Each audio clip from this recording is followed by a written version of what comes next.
What's up, people? I have been so off this whole week with never seeming to know exactly what day it is. And as I was walking out of work, I was telling one of my girls that tomorrow feels like Friday. Or I think I said tomorrow should be Friday or something like that. And the look she gave me, because, yeah, I know, I'm just out of touch. So I'm really happy about that because I want to get a lot accomplished this weekend. I think last video I told y'all I pretty much gave myself 2 days off. Wasn't a plan. I just realized that I was in need of some rest. I needed to go ahead and get some sleep. So 2 nights I turned in early, and then yesterday I got back to it. So now I'm all recharged and ready to go. Only thing about this turntable, my goodness, you let the water sit too long, it really rusts. So I'm going in and wiping this off with a towel because it's just brown right now. So this is the recycled towel. This is going to get thrown away now because it looks like it was painted brown.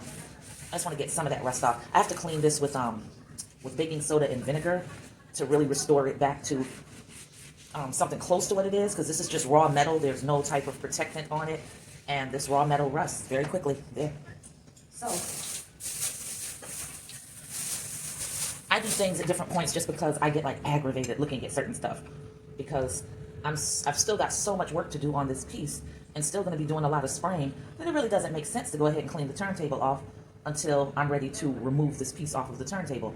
And I'm far from that, but you know, sometimes it is like you might look at an area in your home that wasn't bothering you a second ago, but just because it's untidy, all of a sudden you're just like, I can't think, I can't function in this.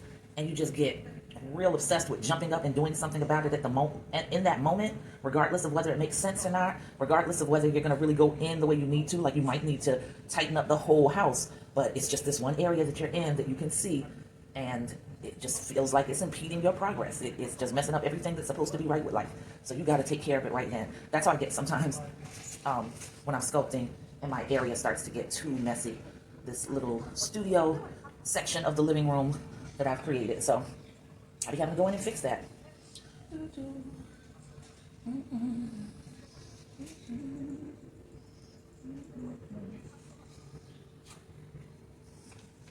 There's a sizable amount of rust on the end of that I'm just going to cut off and put way to the side because I'm not using that for anything.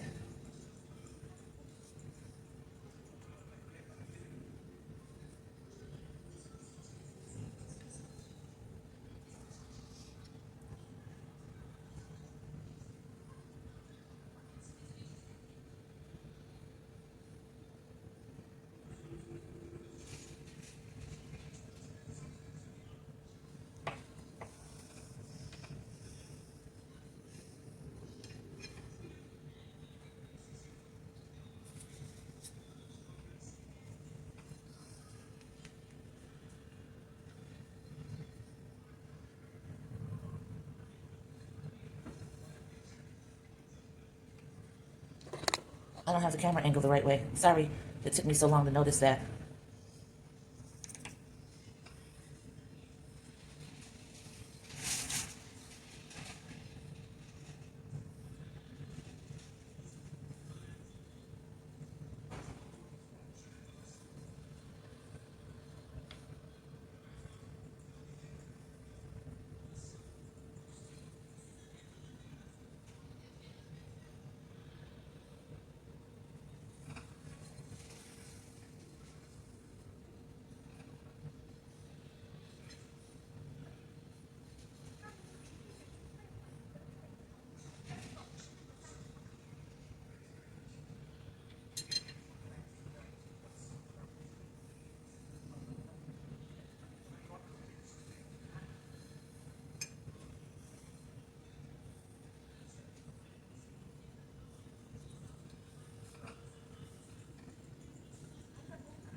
When you find yourself wondering, why does she take away so much of what she put on? And the answer is simply this. It's a freestyle. I'm not 1000% sure where I'm going. Now, I've told you guys already, I had fleeting flashes of this, but nothing completely fleshed out like what usually happens when visions present themselves for pieces to me. So I had an idea of where I was going, but could not say with certainty what the outcome was going to be because the few snapshots that presented themselves to me were very random, from different vantage points, different perspectives, and I was just left to get started and try to capture the vibe of what was being conveyed in the vision.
I'm applying it generously, but I'm going to be applying it extra thick there. You see how thick I'm applying it. It's a little too runny, so it's going along the sides, but I'm trying to keep most of it as a dollop on the top.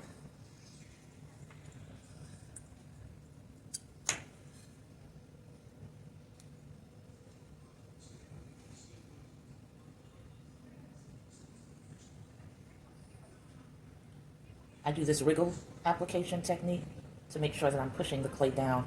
This allows me to cover the area without having to apply too much pressure and pushing the clay forward. So it allows me to follow the curve of how I shaped the sculpture.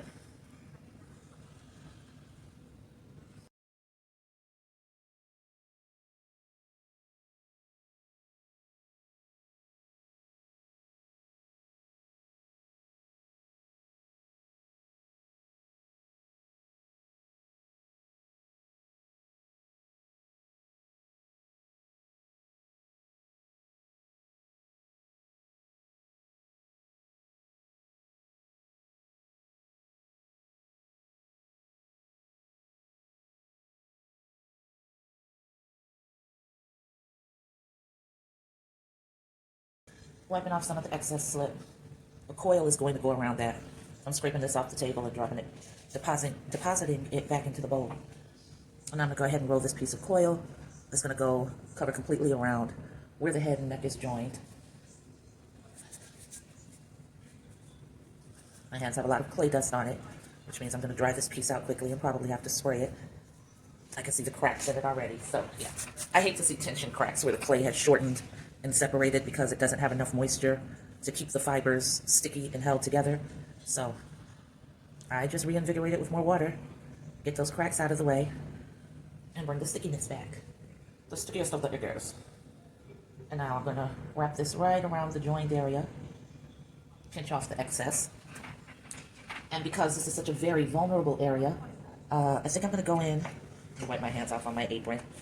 One of my mini birthday gifts from my Amazon registry, my pottery journey. I'll never stop thanking you guys for that. So like 5 years from now, You're still going to hear me randomly mention that in the video because it means the world to me. All right, so I'm going to take this tool and, well, maybe I'll take this in. Nope. I want to use this, and I'm going to press this clay into while I hold the head and neck in position. So I'm pressing it up against.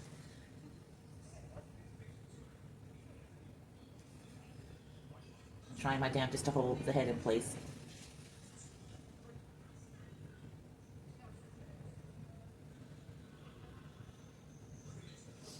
And as I come around, because I'm lengthening the clay by doing this, I'm gonna have to, chop off some excess, and that's fine, as long as that clay is packed into those seams.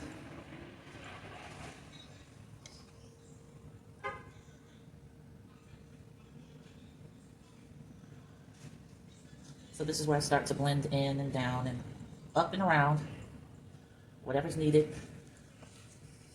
And it's going to be bulky and look very misshapen at first, and that's because as I go along, I don't know how much I'm going to want to take away. So it's better for me to leave it bulky and have clay to work with to get the proportions right than to trim away too much off rip and then discover as the clay is hardening that, oh crap, I actually need more. I don't have enough clay to cut into and manipulate and build the proportions that I want to build. I was about to say, and build the proportions that I want to build. That was the remix.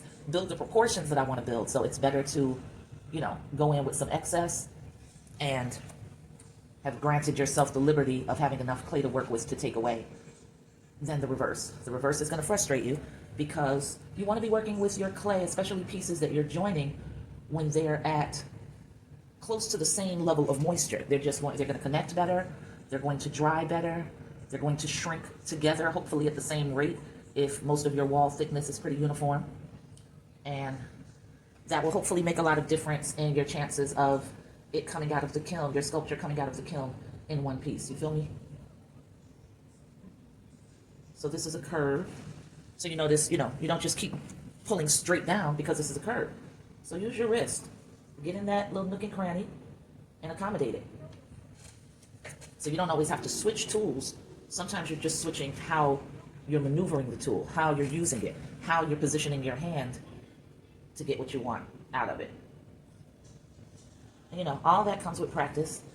That's why whatever your creative piece is, piece as in P-E-A-C-E, build on that every day. Practice on it every day so you can discover how to approach certain things, so you can start to notice patterns with the things you do right and disestablish the patterns for the things that you started to notice you do wrong because the pieces aren't working out well when you do this. But you notice when you did this other thing that was opposite that, it seemed to work out fine. So maybe you need to incorporate that a little more. And the only way you can identify that and recognize it is by watching yourself over time, watching the results. It's like science. You conduct scientific experiments and you collect data. And then you reference the data, you compare the data, and you come up with conclusions about how to get a scientific outcome that you hoped for. It's the same with everything, That's life, right? Why would it be any different with your art? Your art is your life.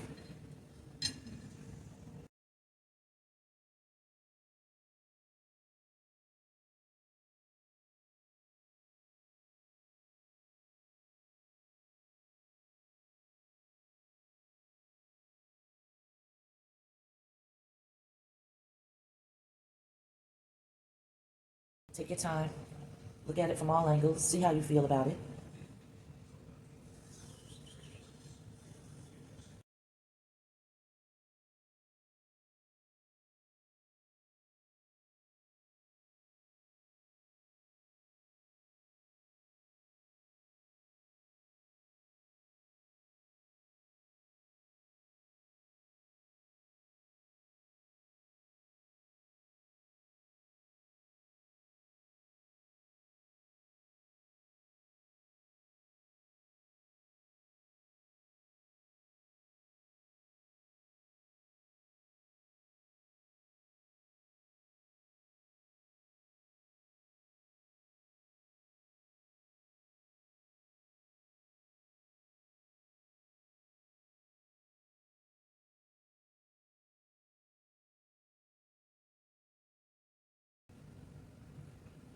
I put way too much on here. Not too much slip. I'm talking about the amount of clay that I put on here. And that's because I know I'm taking a lot of it off. I just wanted to make sure that I had a ton to work with and that I could push without diminishing, push in deeply without diminishing the clay. And I'll scrape away. But I need to make sure that hold is nice and secure. I know she's looking mad football around the shoulders, but don't even worry about that. Don't worry about that at all. I want to have enough to push forward this way. There we go. I'll go ahead and work this in with my fingers.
And I spin it around for myself just as much as for you to see it, because you'd be surprised what looking at it head on and then looking at it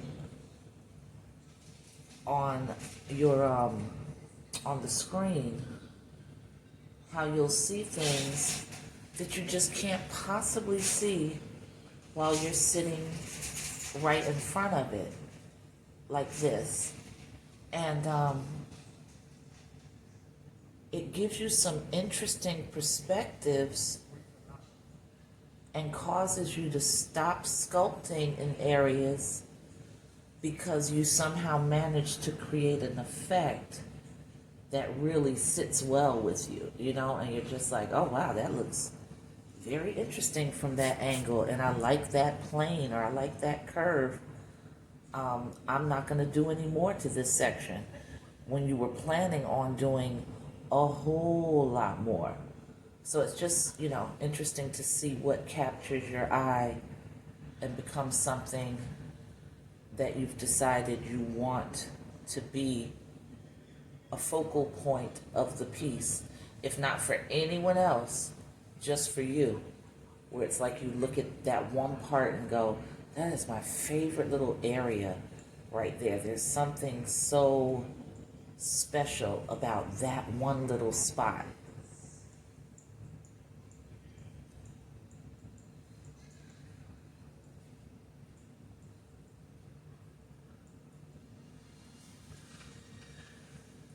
It's becoming this for me. You might have noticed because of how much time I'm spending on it. It's actually causing me to reconsider the shape of a lot of areas that I thought I was done with, that I didn't want to tamper with anymore. They looked great to me for in that moment when I was looking at it yesterday, and now it's just like, I'm not feeling that so much. I want something else to happen.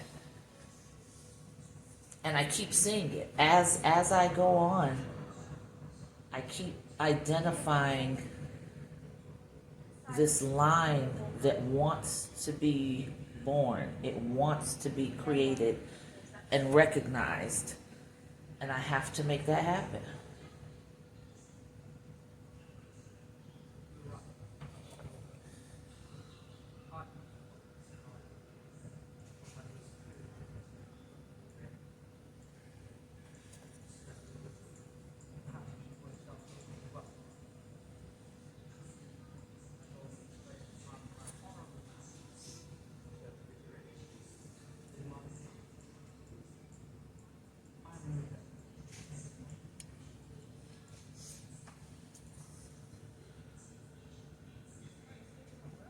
Now this was an area that I had dug a deep tunnel into.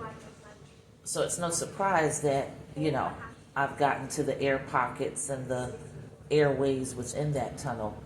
So I'm just taking and packing clay to fortify that so that I can go right back to scraping away. But this way I'll know that that tunnel has been closed. No more through traffic for you. Tunnel closed. What was it Electra said?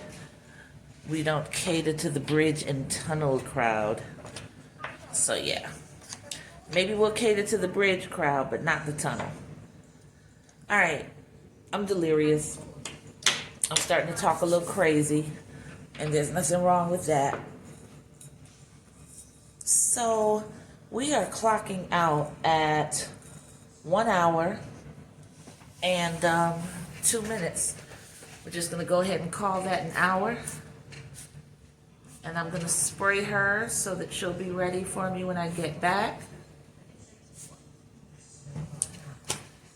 And let's see, it's 10 o'clock. I think I'm still gonna do a little bit more. So I'm gonna go ahead and spray these little extra pieces of clay.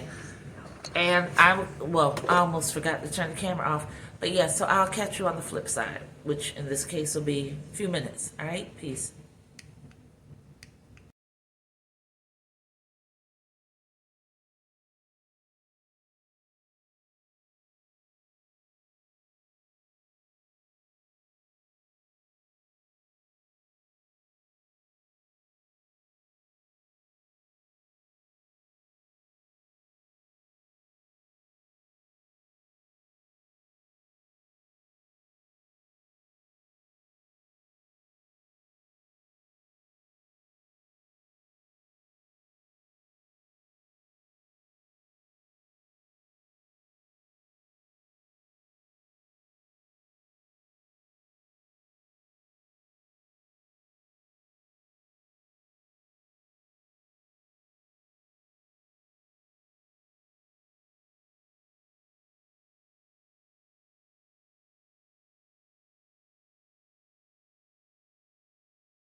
This is clay that I have to wedge now. This was from the freestyle sculpture that I was creating to pass time and, you know, for exhibit purposes for the Scene event by Flavor Entertainment, curated by Chastity Jade and the team of Crown Me Royal Labs. And that was on Saturday, June 15th. So I'm just getting to use this now. But you know, you could see it's not a nice solid piece of clay. So I'm gonna have to go ahead and wedge it, and I'll wedge this ball into it that I just created. That's going to be happening off camera. So all that's going to be going on for a minute now is me grunting and groaning, because I told you wedging, bane of my existence. It's just really difficult for me to find my groove with it. But I have pretty much a, what, like a 99% rate of success in the kiln so far, so I must be doing okay. Not necessarily with wedging, but whatever's done after the wedging, it's not causing my pieces to be destroyed in the kiln, and that's important. I guess I could turn the camera so this will be less boring for you, and I won't have to edit it out. Hang on, let me adjust, because I've got to point it downward.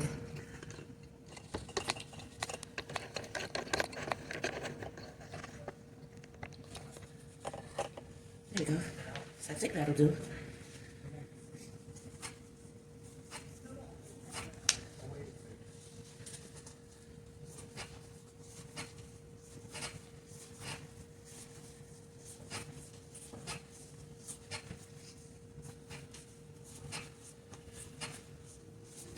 So I was wedging while I was talking.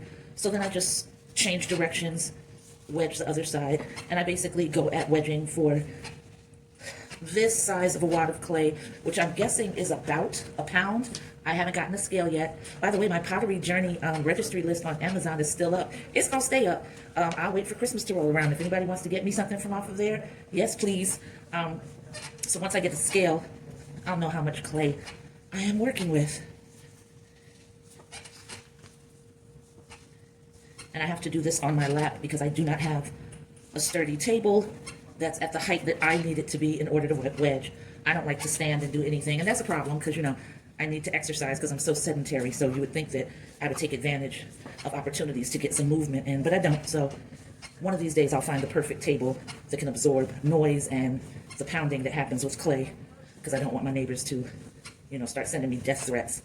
And then this will change, but for right now, all happens in this vicinity. The lap in the gut, people, the lap in the gut. So this is what's going on.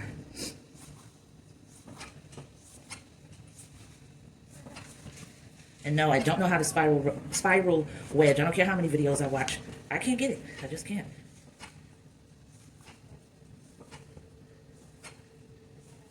All right. So now I'm going to pound and compact. I wedge that from all four sides. And I'm going to make a block, and eventually I'll shape it out into what I need it to be. I'm actually going to test it because I never trust my wedging process, so I do like to break the pieces back apart just to see what's happening regarding air bubbles and fiber stretching and breakage. And did I remedy that? All right, so let's go ahead and take a look. Clean wedge. I just sliced a piece.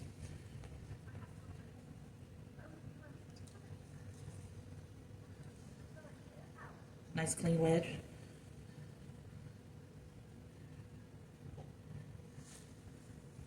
Nice clean wedge, guys. Yo, I did my thing, okay? I really did. So I'm just gonna take and compact these together real quick. And I'm gonna do one more wedge because I broke these apart, so I wanna get them rejoined.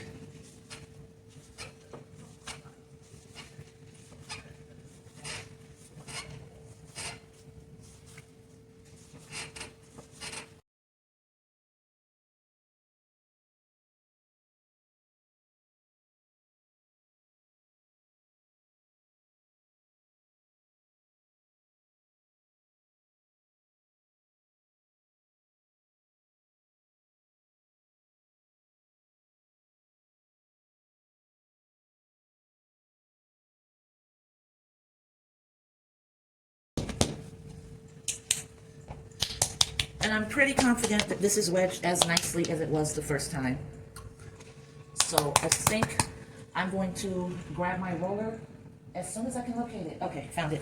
I'm gonna grab my roller and start to roll this out. I'm also grabbing my guides, and these guides are 12 millimeters. I have absolutely no clue what that means in terms of inches or whatever. I literally would have to Google it. If you're laughing at me right now, I could not possibly care less. It is what it is. I suck at regular math, so yeah, there's that. And I'm actually not going to roll this piece down as thin as that because I don't need it to be as thin as that.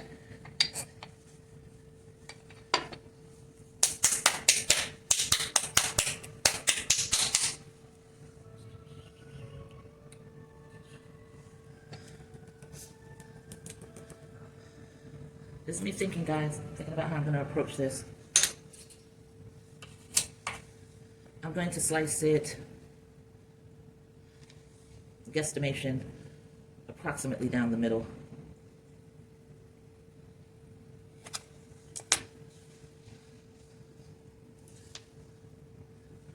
Pretty clean wedge. I see a little tiny air hole right there. I see one right there too. That doesn't worry me because both of these pieces are getting ready to get rolled out, so, well, I'm not really worried about that. So let's have a discussion about the many things that I suck at. Wedging, math, coil rolling. Yeah, all of that's a challenge for me.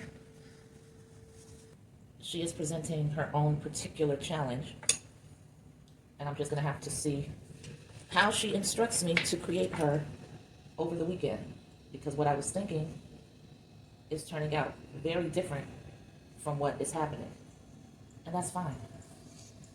Yeah. I'm just gonna chill. So I'm covering back. Oh, we're clocking out at 58 minutes.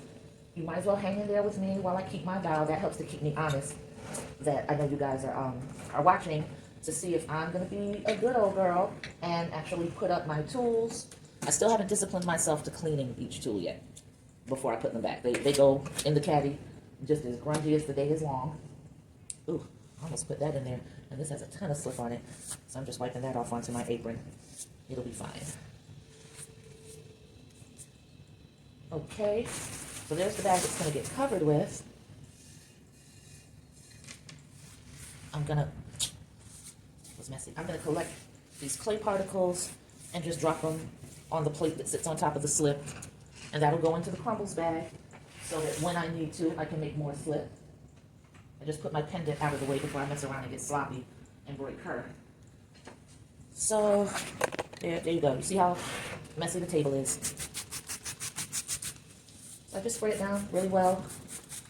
Regular water.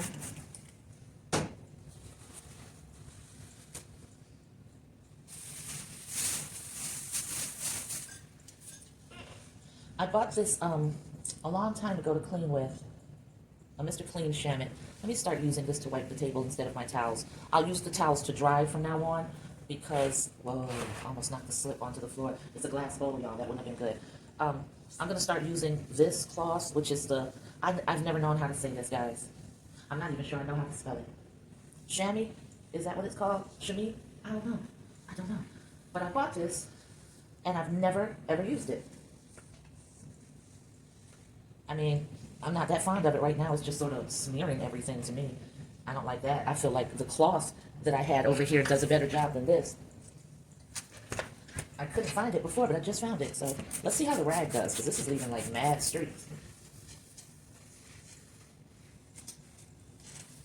Yeah, that rag is better than that chamois thing. I ain't using that no more. All right, so now I've wiped that down completely, and I can just take and dry it with the Viva towels. Make the surface all nice. It looks cared for and well loved. And then I just always stretch my towel out over the table so it can dry. It doesn't really need to dry, it's not wet. I put my covering bag somewhere. I don't know where I just tossed it. Here it is. So, I don't think I want to spray her. I want her to stay at the point she is. If she gets a little bit drier, that's fine. So all I do is cover with a regular garbage bag. I try to pull forward, smash some of the air out into the bottom part. And then I just roll it over and tuck it around. And then I put something that's the height. I try to make sure I'm not pulling down on the top part. I don't want that too taut. And I've got so much clay dust on my hands that I'm dirtying up the table. And it's fine, because I'm getting ready to take a bath. So I'll get all of this off anyway. But I go ahead and I spray my hands. I lay a towel in my lap. And I just spray my hands until they're sopping wet. All of the water falls into the towel. And then I just dry off from there so that I'm not, trailing dust all through the condo, And when I take my apron off, I basically shake everything out right onto the floor, onto this rug. And because I still have not purchased a vacuum cleaner, I am still sweeping, but I sweep very carefully and very slowly. I don't lift, I sort of just drag across the floor so that I don't create a haze of clay dust, which they say is not good for us to be inhaling. And I wear my mask while I'm doing that. So, yeah, this was it for the night. As always, thank you so much for hanging in there with me. I appreciate your support. I hope that you guys are going to show up for the October Facebook Live sale. At least that's the plan. Let's hope it doesn't have to be later than that. But I'm gearing up for October. It's going to be a Facebook Live sale of my small to mid-sized sculptures. A lot of beautiful pieces. There are going to be a lot of amazing pendants, jewelry that's available to you, some goddess vessels that you've seen me creating, all types of things. So I'm really excited. And there was another image that popped into my head earlier. When I'm done with her, I'm looking forward to starting on that because that's going to be an interesting piece if it's ready for the Facebook Live sale. And, if you want to get an invitation and be down with that so that you can see what pieces you want to get, please send me your email address because they're going to be attractively priced. That's for sure. They're definitely going to be lower than they will be once they go onto the website. None of the pricing is negotiable, but the website pricing is going to be higher. And needless to say, if my art gallery, Mulberry Art Gallery, chooses any pieces that they want to keep in the gallery for exhibition and eventual acquisition, that's a whole different price point. So yeah, it's going to be, select pieces. You've been watching my work over the last couple of months, and I hope to get your email addresses. I hope to have you in attendance, and thank you. Peace.